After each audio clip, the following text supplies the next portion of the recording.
मेरे नौजवान साथियों, कल रात में आप लोगों ने देखा होगा कि रात 8 बजे जुमलेबाज पर्दे पर आते हैं और उसके बाद तरह तरह की घोषणाएं करके निकल लेते हैं। हमारे प्रधानमंत्री जी इस तरीके से आते हैं कि जैसे कि किसी बिल में जो चूहा होता है, जो किसानों की फसल को कुतर कुतर के खाता है और बिलों में घुसा होता है, और जब किसान उसके बिल के अंदर जब पानी डालने का काम करता है तो वह बम्बा के बाहर निकलता है, फिर अंदर जाता है, फिर बाहर निकलता है। उसी तरीके से हमारे प्रधानमंत्री लगातार 50 दिनों में कभी बाहर, कभी अंदर, कभी बाहर, कभी अंदर हो रहे हैं, तरह तरह की जुमलेबाजी कर रहे हैं। और कल अचानक रात में आते हैं, खूब टीवी पे प्रचार कराया जाता है कि प्रधानमंत्री जी आएंगे और जो है उद्घोषणा करेंगे, देश के नाम संबोधन करेंगे, तमाम बातें कही जाती हैं। और 8 बजे प्रधानमंत्री आते हैं एक नए जुमले के साथ। उनका नया जुमला होता है 20 लाख करोड़ का पैकेज। ठीक उसी तरीके से जैसे इनका पहले का 15 लाख का घोषणा था, जैसे इनका नोटबंदी और काला धन का घोषणा था, जैसे इनका जीएसटी का घोषणा था, और जैसे इनका फरवरी का 30 लाख करोड़ के बजट का घोषणा था, ठीक उसी तरीके का कल नया घोषणा आता है कि मैं 20 लाख करोड़ का पैकेज देता हूं नए भारत का निर्माण करने के लिए। नए भारत का निर्माण करने का नया पैकेज लेके आते हैं, लेकिन उन पैकेज में वो तरह तरह की बातें करते हैं, तरह तरह की जुमलेबाजी करते हैं। कहते हैं कि कोरोना का संकट एक नया संदेश लेके आया। पिछले 1 महीने में जहां हमारे देश के अंदर एक भी पीपीई किट, मास्क नहीं बनते थे, वहां 2 लाख किट पर डे बनने लगे हैं। उसके बाद वो शास्त्रों की भी बात करते हैं, वसुधैव कुटुंबकम, भारत माँ धरती है, खुले में शौच से मुक्त हो गया भारत, इतना शौचालय बन गए कि आज खुले में शौच नहीं हो रहा है। उसके बाद उन्होंने कहा कि भारत की दवाएं बाहर जाती हैं तो हम जो है हमारा गर्व से सीना चौड़ा हो जाता है। फिर जो पाकिस्तानी चीनी लाके अंधभक्तों को खिलाते हैं उससे इनकी नाक नहीं कटती है। 21वीं सदी के भारत को ये आत्मनिर्भर बनाने की बात करते हैं, नया भारत का निर्माण होने की बात करते हैं। वहीं मीडिया के लोगों को एक नई हेडलाइन मिल जाती है, जो मीडिया के लोग बकचोदी करने का काम करते हैं और वो कहते हैं कि अब जो है लोकल वोकल से चीन को सबक सिखाएंगे प्रधानमंत्री, जो कि यहाँ के भ्रष्टाचारी अधिकारियों को सबक नहीं सिखा पाए, वो दूसरे लोगों को सबक सिखाएंगे। उसके बाद ये होता है कि विश्व भर में भारत की प्रशंसा हो रही है, तरह तरह की बातें की जाती हैं और तरह तरह की बातें होती हैं। और जब मैं इसका जवाब देता हूं तो अंधभक्त, गंधभक्त, गोबर भक्त रिपोर्ट करते हैं कि यह वीडियो लोड ना हो फेसबुक पर। लेकिन आप लोगों के कमाल की बदौलत थी कि आप लोगों ने 4000 लोगों को जोड़ा था और मात्र 20 मिनट में उस वीडियो को 63,000 लोगों ने देखा था। तो मुझे आप लोगों की ताकत पे भरोसा है, इसलिए मैं दोबारा फिर लाइव आया हूं और अभी तक 2000 लोग जुड़ चुके हैं। और पिछली बार आप लोग 4000 लोगों को जोड़ा था, लेकिन इस बार आप लोग 5000 लोगों को जोड़ देना है आप लोगों को। और आप लोग चाहेंगे तो आप लोग 5000 लोगों को जोड़ने में कोताही नहीं करेंगे। 5000 लोगों को आप अचानक से जोड़ देंगे और अंध भगत देखते के देखते रह जाएंगे। ये गंध भगत भिखारी लोग ये भीख मांगते रह जाएंगे, लेकिन आप लोग इनके पिछवाड़े पे लात मारिएगा। मैं आपको बताना चाहता हूं कि प्रधानमंत्री जी जैसे ही 20 लाख करोड़ क्या पैकेज की घोषणा करते हैं, वह पैकेज किसका होता है? क्या किसानों के लिए होता है, मजदूरों के लिए होता है, नौजवानों बेरोजगारों के लिए होता है? ना, वह पैकेज जो होता है वो अडानी, अंबानी, डालमिया, मेहुल चौकसी, नीरव मोदी के लिए होता है।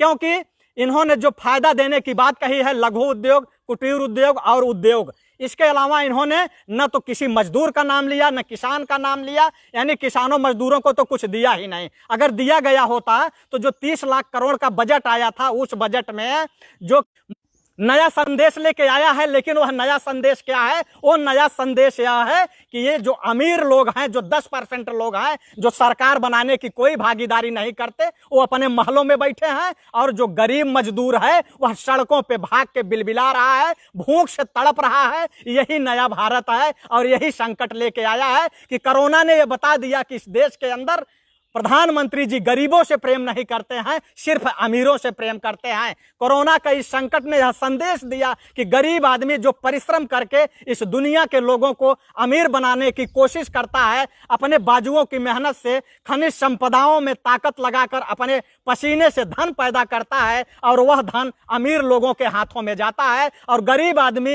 1 महीने के संकट में रोटी के लिए भीख मांगना शुरू कर देता है, लोगों के सामने हाथ फैलाना शुरू कर देता है, भूख से तड़प उठता है, अपने छोटे छोटे बच्चों को, अपनी पत्नियों को लेके हजारों किलोमीटर तक पैदल चल पड़ता है। उसका कोई माई बाप नहीं है, उसका कोई साथ देने वाला नहीं है। हमारे प्रधानमंत्री जी अमीरों के लिए जो है एयरलिफ्ट करते हैं, विदेशों से लोगों को लाते हैं, लेकिन गरीबों के लिए ट्रेनें बंद हो जाती हैं, बसें बंद हो जाती हैं, उनको उनके कमरे में बंद कर दिया जाता है, उनको मरने के लिए छोड़ दिया जाता है। यही है कोरोना का एक नया संदेश। अभी तक जितने भी साथी जुड़े हैं, मैं सभी साथियों से आग्रह करूंगा कि मेरा पिछला वीडियो 4000 लोगों को जोड़ने के कारण बंद कर दिया था, लेकिन इस बार आप लोग 5000 लोगों को जोड़िएगा, तब जाके मुझे संतोष होगा और चैन होगा। तब अंधभक्तों के जो है पिछवाड़े पे चोट लगेगी कि जो ये लोग रिपोर्ट करके वीडियो को रोकने का काम किए और मुझे दोबारा लाइव आना पड़ा। पिछले 1 महीने में प्रधानमंत्री ने कहा कि 2 लाख पीपीई किट हमने बनवाना शुरू कर दिया, जो कि पहले एक भी नहीं बनता था। अरे प्रधानमंत्री जी, आपको शर्म आनी चाहिए कि आप पिछले महीने में जहां की 2 लाख किट और मास्क महीने में बनवाना शुरू कर दिया, तो यह जो कोरोना का कहर भारत में आया था, यह कोरोना का कहर कोई आज नहीं आया था, यह कोरोना का कहर 4 महीने पहले आया था। तो उस समय आपने पीपीई किट ने क्यों नहीं बनवाया? उस समय आपने मास्क क्यों नहीं बनवाया? आपने खुला छोड़ दिया कि कोरोना पहले देश में फैले, उसके बाद जब लोग पीड़ित होंगे तो लॉकडाउन होगा, फिर उन पर पैसे खर्च होगा और पैसा खर्च करके एक बजट का बड़ा घोटाला खड़ा किया जाएगा। इसीलिए आपने पहले तैयारी नहीं की ना। जितने साथी हैं, मैं सभी साथियों से गुजारिश करूंगा कि आप लोग बढ़ाते रहें, अंधभक्तों के पिछवाड़े पे लात मारते रहें।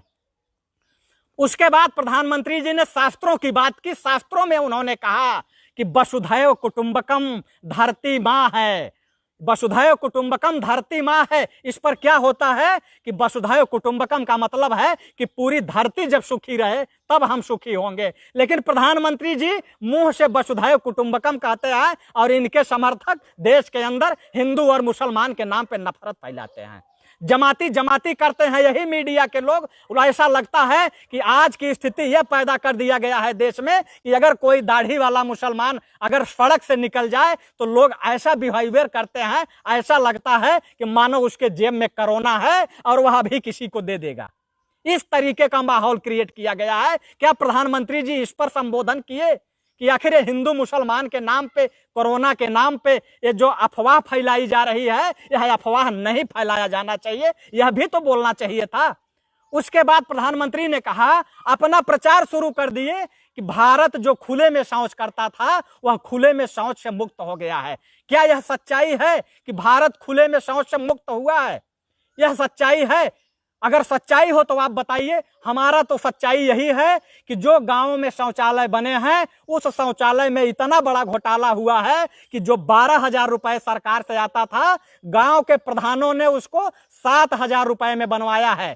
3 नंबर की ईंट लगी है, जहां की सीमेंट डालना चाहिए वहां बालू से खाली रेता से जुड़वा दिया गया है, और उसमें जो किसी काम का नहीं है 1 मीटर का गड्ढा चूहे भर दिए हैं। अगर किसी के यहाँ अगर वह किसी काम का हो तो वह बता सकते हैं कि क्या वास्तव में भारत शौच से मुक्त हुआ है। आज भी गांवों में लोग बोतल और डब्बा लेके बाहर जाते हैं। अगर न जाते हो तो आप लोग बताइए कि मैं गलत बोल रहा हूं। उसके बाद प्रधानमंत्री ने यह कहा कि भारत से दवाएं बाहर जाती है, तो यह जो है गर्व की बात है। प्रधानमंत्री जी, ये कोई आज की बात नहीं है। जब हमारे देश में आयुर्वेद था तो उस समय भी भारत से ही दवाएं दुनिया में जाती थी, भारत से जड़ी बूटियां पूरे दुनिया में जाती थी। लेकिन आज आप ये बता रहे हो कि ये उपलब्धि आपकी है, शर्म आनी चाहिए। भारत के सामान जब बाहर जाते हैं तो एक एक भारतवासी का सीना गर्व से चौड़ा होता है। लेकिन प्रधानमंत्री जी, आपने तो भारतवासियों का सर झुकाने का काम किया है, क्योंकि आपने पाकिस्तानी चीनी का आयात किया है। वह पाकिस्तान जिहादियों का पाकिस्तान, आतंकियों का पाकिस्तान, वह जो है कंगालों का पाकिस्तान, जिस पाकिस्तान के अंदर लोग भूख से तड़प रहे हैं, उस पाकिस्तान से आप चीनी ला करके इन अंधभक्तों को, गोबर भक्तों को चाय पिलाया है। इन अंधभक्तों व गोबर भक्तों को चाय पिलाने का काम किया है। इनको शर्म आनी चाहिए। जो ये पाकिस्तान देश के लिए, हमारे भारत का हमेशा अनहित सोचता है, भारत में आतंकवाद फैलाता है, वहां की चीनी आती है और ये अंधभगत बड़े चाव से चाय पीते हैं। इनको शर्म आनी चाहिए, चुल्लू भर पानी में डूब के मर जाना चाहिए, लेकिन ये पाकिस्तानी चीनी का चाय पीते हैं, इनको शर्म नहीं आती है। उसके बाद 21वीं सदी का भारत आत्मनिर्भर हो, यह बात प्रधानमंत्री जी करते हैं कि 21वीं सदी का भारत आत्मनिर्भर होना चाहिए। मोदी जी, यह देश आत्मनिर्भर है। यह देश आप पर विश्वास नहीं करता है, आप पे भरोसा नहीं करता, क्योंकि आपने जुमलेबाजी की हद पार कर दी है। 2014 से लेकर आज तक आपका सारा जुमलेबाज ही निकला है। चाहे नोटबंदी रही हो, चाहे जीएसटी रही हो, और चाहे आज कोरोना बंदी रही हो, हर जगह आप जुमला साबित हुए हैं। हर जगह केवल जुमला साबित हुए हैं। जितने साथी देख रहे हैं, मैं सभी साथियों से गुजारिश करूंगा कि आप लोग इस वीडियो को शेयर करते रहें और इसको आप लोग कम से कम जोड़िए। भाई, पिछली बार 4000 लोग जुड़े थे तो अंधभक्तों ने कंप्लेन कर दिया, तो आज अब आप नहीं जोड़ पा रहे हैं, जबकि अभी 2000 साथी आप लोग जुड़े हैं। और आप लोग अगर चाहेंगे तो 4000 लोग जोड़ सकते हैं। क्या मैं देखता हूं कि कितनी बार कंप्लेन करते हैं। आप इसको एक बार जाइए ग्रुपों में, आप लोग जैसे ही इसको जो है शेयर का बटन दबाइए, लिख के आएगा शेयर द बोस्ट, उसको छोड़ दीजिए। तीसरे नंबर पे जाइए, वहीं अंध भक्त, गंध भक्त, गोबर भक्त, तीनों की मुंडी बनी है। 3 लोगों की मुंडी बनी है, अंध भक्त, गंध भक्त, गोबर भक्त। और उस मुंडी पे क्लिक करेंगे, ग्रुप आ जाएगा। ग्रुपों में शेयर करिए, टाइमलाइन पे शेयर करिए, वॉच पार्टी चलाइए, लोगों को इन्वाइट करिए, लोगों को जोड़ते जाइए और अंध भक्तों का बैंड बजाते जाइए। प्रधानमंत्री जी कहते हैं 21वीं सदी का भारत आत्मनिर्भर होगा। प्रधानमंत्री जी, यह आत्मनिर्भर है। अगर आत्मनिर्भर नहीं होता तो लोग जो है रामेश्वरम से चल के बिहार नहीं आ जाते, कर्नाटका से लोग बिहार नहीं आ जाते, गुजरात से लोग उत्तर प्रदेश नहीं आ जाते। लोग आत्मनिर्भर थे, उन्हें पता था कि आप कहते कुछ और हैं, करते कुछ और है, इसलिए लोग पैदल अपने घरों को चल दिए। अपने बच्चों को गोदी में लेकर के, बीवी को लेकर के, मतलब पूरे परिवार सहित लोग पैदल चल दिए। यहां तक कि लोगों के पैरों में छाले पड़ते रहे, कितने रास्ते में मरते रहे। यहां तक कि एक बच्ची मध्य प्रदेश की 1100 किलोमीटर पैदल चली और घर पहुंचने के 30 किलोमीटर पहले दम तोड़ दिया। लेकिन फिर भी वो आत्मनिर्भर थे, आप पर भरोसा नहीं करते थे। लेकिन प्रधानमंत्री जी, आप तो आत्मनिर्भर होइए। आपको तो कहीं 200 मीटर भी जाना होता है तो आपको BMW कार चाहिए, आपको BMW कार चाहिए। आप नहीं चल सकते। आप अगर सीढ़ियों से चलते हुए गिरते हैं तो उसकी भी सीबीआई जांच होती है कि प्रधानमंत्री जी कैसे गिर गए। अरे प्रधानमंत्री जी, आप आत्मनिर्भर होइए। आपका मोटा भाई आत्मनिर्भर हो, तड़ी पार, जो कि मंच पे चढ़ते हुए गिरता है तो उस मंच क्यों टूटा उसकी जांच होती है। उसके लिए आप लोग आत्मनिर्भर नहीं है और यह देश के लोग आत्मनिर्भर हैं। आज नए भारत का निर्माण हुआ। प्रधानमंत्री जी कह रहे हैं कि नए भारत का निर्माण हुआ। नया भारत का निर्माण, आप किस नए भारत के निर्माण की बात कर रहे हैं? जहां के मजदूरों से जो है, एक तरफ आप कहते हैं कि मजदूरों को उनके घरों तक पहुंचाएंगे, उनसे किराया नहीं लिया जाएगा, वहीं उन्हीं मजदूरों से जबरदस्ती किराया लिया जाता है। उनके जेब में पैसे नहीं हैं, लोग चंदा इकट्ठा करते हैं, गांवों से लोग ब्याज पर पैसे लेके उनके खातों में डालते हैं, तो वो लोग टिकट ले रहे हैं।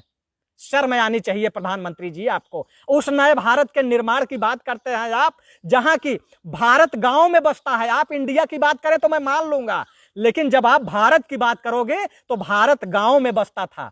और उस गांव की जो महिलाएं होती हैं वो असली भारत माँ हैं, जो कीचड़ में घुस के काम करती हैं, गोबर में घुस के काम करती हैं, खेतों में काम करती हैं, पैर उनके सड़ जाते हैं लेकिन फिर भी वो काम करती है ताकि देश जिंदा रहे। वो है असली भारत माँ। लेकिन वह भारत माँ आज गुजरात से पैदल चल रही हैं गर्भवती अवस्था में, जहां की वो अपने घरों में रहती हैं तो गांवों की जो महिलाएं हैं पुरुषों के सामने घूंघट करती हैं, उनके सामने खाना नहीं खाती हैं। लेकिन वह महिलाएं जो पर्दे प्रथा में रहती हैं, देश की संस्कृति और सभ्यता बचाने वाले, आज उन महिलाओं को पेड़ के नीचे प्रसव कराना पड़ रहा है। यानी बच्चे वो पेड़ के नीचे पैदा कर रही हैं। ये है नया भारत।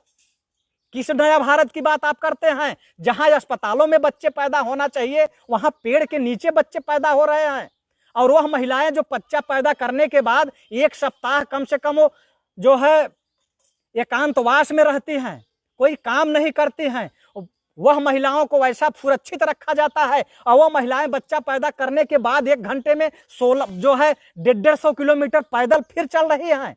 इस नए भारत की आप बात करते हैं, जुमलेबाजी करते हैं। और यही न्यूज 18 क्या कहता है कि लोकल वोकल से चीन को सबक सिखाएंगे प्रधानमंत्री। किस चीन की बात करते हो? जो कि यही गुजरात मॉडल है। गुजरात के अंदर एक सरदार वल्लभ भाई पटेल की मूर्ति लगाई जाती है, वह किसी लोकल कंपनी को टेंडर नहीं दिया जाता, वह चीन की कंपनी को टेंडर दिया जाता है। चीन की कंपनी यहाँ के मूर्ति बनाती है 3000 करोड़ में, और उसके बाद वही मूर्ति जो है उसमें पानी लीक हो जाता है, एक बरसात नहीं झेल पाती है। और आप लोकल वोकल की बात करते हो, चीन को कह रहे हो सबक सिखाना। काहे धूर्त बनाते हो देश की जनता को? क्यों जो है धूर्त बनाते हो? उसके बाद आप कह रहे हो कि विश्व में भारत की प्रशंसा हो रही है। यह कोई नई बात नहीं है। भारत हमेशा से सोने की चिड़िया थे, विश्व के नक्शे पे था, लेकिन आपने तो 6 साल में देश को बर्बाद कर दिया। आपने किसानों को बर्बाद किया, मजदूरों को बर्बाद किया, तो आपने देश को बर्बाद किया। आज जिस तरीके से महिलाएं पेड़ों के नीचे प्रसव करा रही है, शर्म आनी चाहिए। क्या कहेगी दुनिया कि किस तरीके की व्यवस्था है, कैसे लोग हैं इस देश के अंदर, कि जो महिलाएं हैं, महिलाओं की क्या स्थिति है। यही है भारत की संस्कृति, यही है भारत की सभ्यता। आदरणीय प्रधानमंत्री जी, मैं क्या कहूं आपको कि आप जुमले पे जुमला दिए जा रहे हैं। ये अंधभगत जो है, अंधभगत तो ताली बजाएंगे ही, क्योंकि ये अनपढ़ गंवार बेवकूफ टाइप के लोग हैं। इनके अंदर जो सोचने समझने की क्षमता है वो बिल्कुल खत्म हो चुकी है, कुछ बची ही नहीं है। तो ये कौन सी बात करेंगे, क्या करेंगे ये? प्रधानमंत्री जी, यह देश जो है देश के किसानों का है, मजदूरों का है, गरीबों का है, नौजवानों का है, जो हमेशा से अपनी ताकत से इस भारत को आत्मनिर्भर बनाया था और आज आत्मनिर्भर बना रहे हैं। लेकिन आपने जो 20 लाख करोड़ का पैकेज लाया है, वह पैकेज किसके लिए आपने लाया है? वह पैकेज आप उद्योगों के लिए लाए हैं। क्या कभी आपने उन किसानों के लिए सोचा जो इस लॉकडाउन के 50 दिन में सारी फैक्ट्रियां बंद, सारी कंपनियां बंद, सारे 5 स्टार होटल बंद, सब कुछ बंद, लेकिन उसके बावजूद भी देश का किसान अन्न पैदा करके दुनिया के लोगों को जिंदा रख रहा है। किसान की गाय दूध दे रही है, वह दूध आपको पहुंचा रहा है। जहां लोग ये कह रहे हैं कि सारे कंपनी घाटे में आ गई, सब कुछ घाटे में आ गया, सब कुछ तबाह हो गया, वहीं आज किसान जहां इसका दूध 25 रुपए लीटर बिकता था, आज वो 15 रुपए लीटर बेच रहा है। लेकिन क्या कभी ने आपने उस पर बात किया कि आखिर किसान 15 रुपए लीटर दूध बेच रहा है, लेकिन फिर भी आपको वो कुछ नहीं कहा। वह कह रहा है देश के लोग जिंदा रहे, हमें 15 रुपए लीटर में हम बेच लेंगे। और जहां की आज 15 रुपए में पानी नहीं मिल रहा है, 15 रुपए में पानी भी नहीं मिल रहा है, जो कि जमीन से निकलता है फ्री में, लेकिन 15 रुपए में वो दूध दे रहा है। आज सब्जी आप देख लीजिए कि 3 रुपए किलो सब्जी बिक रही है। आप किसान के खेत में जाइए, 3 रुपए किलो सब्जी बिक रही है। लेकिन आपके क्या दाल जो है कोलगेट का दाम कम हुआ, आपके ब्रेड का दाम कम हुआ, आपके चिप्स का दाम कम हुआ, आपके नमकीन का दाम कम हुआ, आपके माचिस की डिबिया का दाम कम हुआ, आपके साबुन का दाम कम हुआ, 1 रुपए कम नहीं हुआ। लेकिन किसान लूट गया, बर्बाद हो गया, और उसके बावजूद भी वो आत्महत्या कर लेगा। लेकिन ये नहीं कह रहा है कि प्रधानमंत्री जी आप हमको कुछ दो, लेकिन आप उसको जुमला दे रहे हो। देश का मजदूर 2200 किलोमीटर 2500 किलोमीटर पैदल चल लिया, लेकिन उसने शिकायत नहीं किया। हमारी जो महिलाएं हैं, जो भारत मां हैं, पेड़ों के नीचे प्रसव करा लिए, लेकिन उन्होंने शिकायत नहीं किया। लेकिन आपने उनको भी जुमलेबाजी जुमला दे रहे हैं, देश के लोगों को बेवकूफ बना रहे हैं। और आप ये कह रहे हैं कि दवाइयां हम बाहर भेज रहे हैं। आप दवाइयां तो बाहर भेज रहे हैं, लेकिन चीनी आप पाकिस्तान से लाके खिला रहे हैं। शर्म आनी चाहिए। और जबकि भारत में के अंदर जितनी भी चीनी मिलें हैं, सारी चीनी मिलों में 5-5 साल की चीनी पड़ी हुई है, उनकी चीनी नहीं बिक रही है। वो किसानों को अनाज का जो है, उनके गन्ना का दाम नहीं दे पा रहे हैं। आप किसानों को मारना चाहते हैं, पाकिस्तान से चीनी लाते हैं और कहते हैं कि हम नए भारत का निर्माण कर रहे हैं। आप बेवकूफ बनाते हैं लोगों को। प्रधानमंत्री जी, जुमले से देश नहीं चलता है। और अगर जो है ये जो और गंवार टाइप के लोग हैं आपके अंधभगत।